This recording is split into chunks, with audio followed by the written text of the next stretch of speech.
What up, world? It's SERG. I recently made a video called Women Equal Queens. Tonight is the men's turn. Men equal kings. So this message is for all the men out there, all the men. And before I start, I want to thank God for Jesus. I never understood before, but now I truly understand the power of the cross. And I exhort you, if you believe in God, to give Jesus a chance. So I have my notes right here. If you see me looking to the side, that's why. The first note I have here is God establishes kings. So all these self-proclaimed kings or all these physical so-called bloodline kings, if you weren't established by God or you're not a son of God or a servant of God, I really don't see how you're a true king. That's my first point.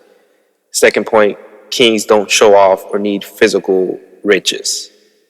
And I'm not saying kings shouldn't have physical riches, but I'm saying if you're a king, number one, you're not going to show off about it. You're not going to say, I'm a king. You're not always going to go out saying I'm a king. If you're a king, people recognize it. You know, you don't have to talk about it all the time. Second, you don't need a crown. If you're a king, you're a king. Your crown is your dignity, your honor, your respect. The fact that you're a son of God and you live a life worthy of it and worthy of being called a king. Like I said before, if you're going to bow to God and you're going to be a king or a queen, you have to rule, be able to rule the world and rule a nation. And you have to carry yourself in a manner morally that allows you to actually take upon that task. It's not a simple one. So before you call yourself a king, really think about what you're saying and what it entails. Third point I have here is kings are servants. A lot of people have it twisted, and I understand the world works in a certain way where you feel like the more riches I have and the more people I have under me, the higher I am and the more important I am and the more king I am because I have people under me. Well, I disagree. And Jesus taught us that we have to be servants. So if you're going to be a king and you're actually serving the people, you actually have to serve the people. You don't sit at a table and let a bunch of servants come and do everything for you. You actually go out and actually wash your servants' feet. You actually serve your servants. And that doesn't mean that you're unequal. It just means that everybody's kings and everybody's queens, but you are servants at the same time. And what makes you a king and a queen is the fact that you get to serve each other. That's your purpose. Live it. My fourth point I have here is kings are leaders and they seek knowledge and wisdom. They don't seek riches or to have multiple wives or to have the biggest castle in the world. They seek wisdom. They seek a relationship with God. And how can I make myself better in order to make the world a better place and glorify God, not myself or my so-called country? I want to glorify something bigger than myself or just a piece of land. I want to glorify God and the human purpose.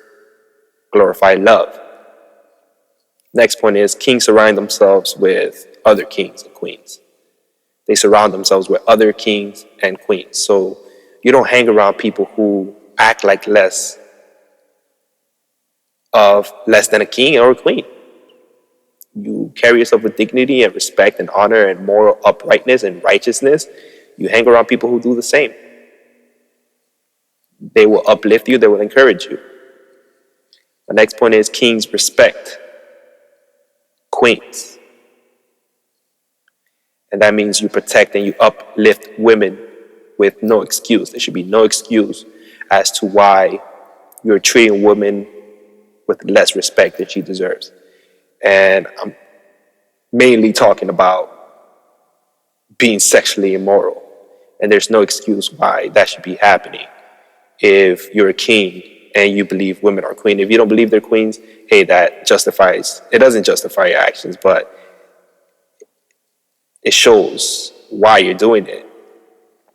But it doesn't make it right. And a lot of people say, well, they're dumb enough to fall, or, that's their decision.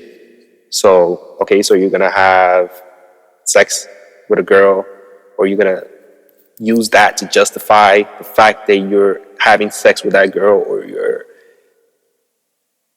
being an accessory to her acting like less than what she should. You're going to be an accessory to that. You're going to come down from your throne to be an accessory to that. No. Teach her how to respect herself and respect yourself. A lot of men also use the excuse that they're weak and they're just human. That's not a good excuse. And if you are weak, maybe you shouldn't be calling yourself a king, because a king should be strong.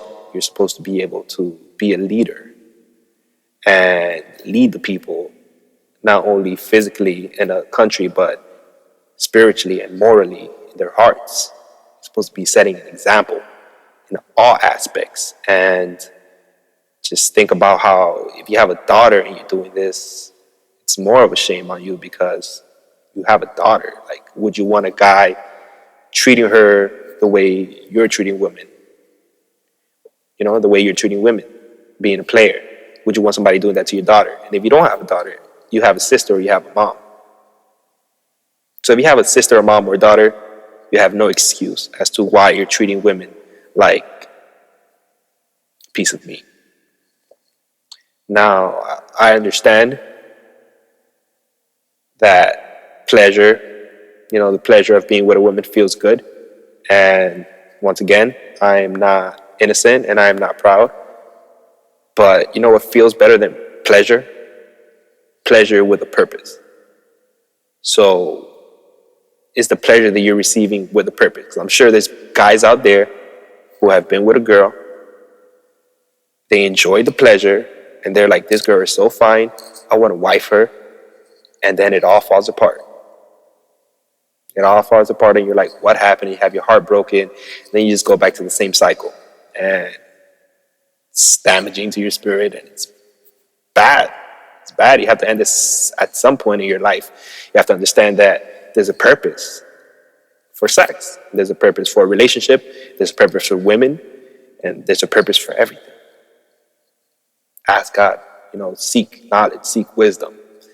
And part of that purpose is, once again, building a family. And for those of you who have children, those of you who have little kids, little babies, you see that blessing and you love them with all your heart. You work for them. You kind of realize the importance of family and how important it is and how good it is that you did that. You made that. And sometimes I know there's a lot of guys who are like, I wish I would have done this with the right woman. Why did my baby mama have to be so crazy? I know you think that. So become a man of God and find yourself a woman of God. And God is love. And if you want love, you bow down to love. And you ask it, what should I do? How should I live my life to be worthy of or be able to find you? Because you are what I want. I want a beautiful woman who also believes in you. We could both bow to you and we will have what we want, because it's what you want whether you realize it or not. It's the essence of who you are. It's in your spirit, whether you accept it or realize it or not. And the purpose is to glorify God, your creator. Whether you believe in him or not, you were created. So that's all I have to say.